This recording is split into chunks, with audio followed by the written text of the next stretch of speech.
যত প্রকার আমল আপনি করেন, এর মধ্যে কিয়ামতের ময়দানে সবচেয়ে ওয়েটফুল আমল হবে, সবচেয়ে ভারী আমল হবে আপনার সুন্দর আচরণ। অনেক মানুষ আছেন নামাজটা অনেক সুন্দর, অনেক আলেম আছেন ওয়াজ করে অনেক ভালো, কিন্তু তার মাদ্রাসায় স্টাফদের সাথে, হুজুরদের সাথে, সহকর্মীদের সাথে, বাবুর্চিদের সাথে, অন্য লোকদের সাথে আচরণটা খারাপ করে। আছে না নাই? অনেক মানুষ আছেন হাজী সাহেব, কিন্তু হাজী সাহেবের মুখ দিয়ে এক একটা বাইর হয় 5 মণ ওজনের। আছে না নাই? অনেক মানুষ আছেন অন্য দিক থেকে তার ত্রুটি নাই, কিন্তু সে বদমেজাজ, মাথা যখন গরম হয় কাউকে চিনে না, কি মুখ দিয়ে আসে না আসে কিচ্ছু বলতে পারে না। আছে না নাই এই রোগের রোগী? আমাদের এখানে আছে না নাই এই রোগের রোগী? ভাইরা আমার, যারা আচরণ সুন্দর হবে, যারা আখলাক সুন্দর হবে, নবীজি সাল্লাল্লাহু আলাইহি সাল্লাম বলেছেন কিয়ামতের ময়দানে নেক আমলের দৌড়ে সে এগিয়ে থাকবে। অনেকে নফল নামাজ, নফল রোজা, নফল দান সাদকা, তাসবিহ তাহলিল নিয়েও সেই দৌড়ে আগাইতে পারবে না।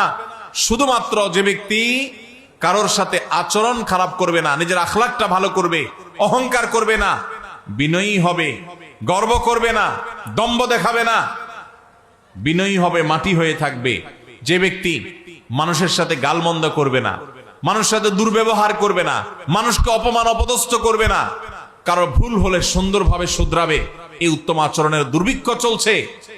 এটার ভয়াবহ দুর্ভিক্ষ চলছে, এর বড় আকাল চলছে, বড় অভাব চলছে আমাদের সমাজে। আখলাক ভালো, আচরণ ভালো, সেই মুসলমান আপনি খুব বেশি পাবেন না।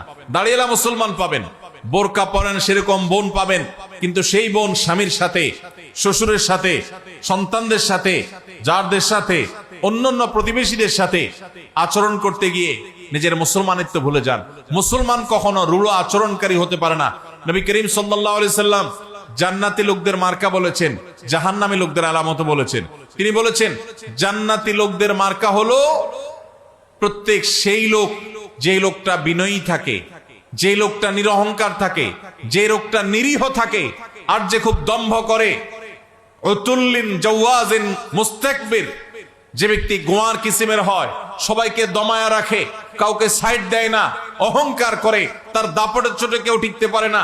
নবী করিম সাল্লাল্লাহু আলাইহি সাল্লামের হাদিস বলছে এটা জাহান্নামী হওয়ার লক্ষণ।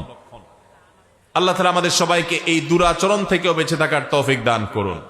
ভাইরা আমার, পরিপূর্ণভাবে মুসলমান হইতে রাজি আছে তো ইনশাআল্লাহ? তাহলে আমাদের আখলাক, আচরণটা সুন্দর করতে হবে। আজ থেকে আমরা প্রতিজ্ঞা করে যাব আমরা কারোর সাথে আচরণ খারাপ করব না। নিজের ঘরের বউয়ের সাথে যদি আচরণ খারাপ করেন, বাহিরে যত নামাজ কালাম পড়েন, যত হুজুর সাজেন, যত মাহফিল শুনেন, 2 পয়সার কোনো লাভ নেই। এই জন্য নবীজি সাল্লাল্লাহু আলাইহি সাল্লাম বলেছেন খায়রুকুম খায়রুকুম লি আহলি ওয়া আনা খায়রুকুম লি আহলি।